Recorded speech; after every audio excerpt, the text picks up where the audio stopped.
Bir arkadaşla duruyordu. Ay dedi çocuğa araba çarptı. Ben de hızla arabanın içinden çıktım. Dükkanın içinden çıktım. Dükkanın içinden çıkarken baktım çocuğu karşıya götürüyorlar. Karşıya ben de çocuğun yanına gittim. Çocuk yerde ağlıyordu. Ondan sonra bu arabayla çocuğa çarpan adam ikide bir kalk dedi, bir şeyin yoktur senin. Yürü biraz. Sen kendini boşuna yapıyorsun falan filan. Ondan sonra aldım çıkardım, çorabını çıkardım, baktım çocuğun bir baş parmağının yanındaki parmak ezilmişti. Dedim görmüyor musunuz? Dedim çocuğun parmağı ezilmiş ya. Dedim sen dedi sonra dedim arabayla çarpan sen misin? Diye evet benim. Dedim bellidir sen kaçmaya çalışıyorsun. Diye benim ailem buradadır, ben yapacağım, ne ismi geleceğim yine. Dedim gitmiyorsun bir yere. Dedim birazdan ambulansı da arayacağız. Trafik de gelecek buraya. Böyle baktım dedi bana dedi sen diye böyle el kol hareketiyle benimle konuşma. Diye elini indir diye el kol hareketiyle benimle konuşma. Sonra dedi ben dedi ailemi bırakıyorum geliyorum. Neyse bunlar gitti, bu gitti. Bu karambola bu gitti. Biz ambulansı aradık. Ambulans geldi, çocuğu arabaya koydu. Ondan sonra götürdüler. Ben de dükkana geçtim. Bir yarım saat sonra içeri geldi. Ben konuşacağım niyetiyle kalktım. Bunu zaten konuşmak için gelmemiş. Çıkardı zopasını, o üzerime doğru geldi. Üzerime doğru geldi. Ben de hani kendimi savunma amaçlı elimi kolumu kaldırarak kendimi savunuyordum. Bunlar baktı böyle 3 kişiydiler. Bunlar baktı sopayla yumrukla halledemeyecekler.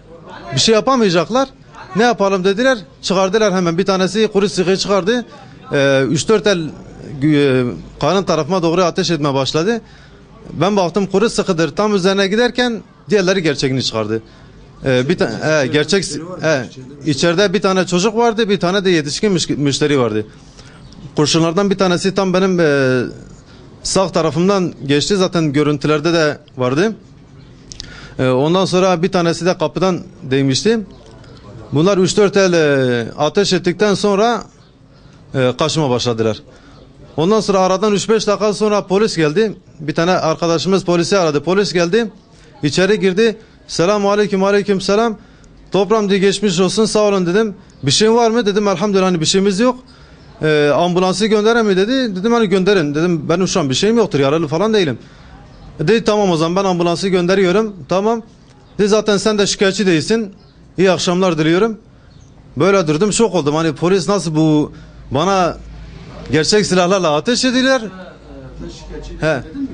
Polise şikayetçiyim falan demedim. Kendisi benim hakkımda zaten gerekli yorumları yapmış. Beynine zillendirmiş gelmiş.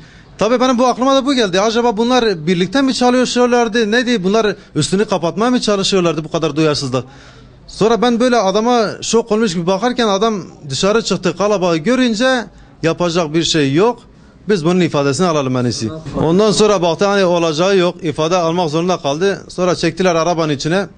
Arabanın içinde bir kağıdı aldılar. 3-5 satır yazdılar.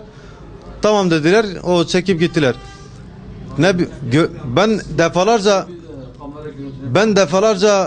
defalarca benim kamera görüntülerim vardır. Onları lütfen alın dedim. Almadılar. Yan komşumun görüntüleri var dedim. Almadılar. Biz daha sonra geliriz dediler. Ondan sonra çekip gittiler. Daha da 2 gündür kimsenin gelip gittiği yoktur.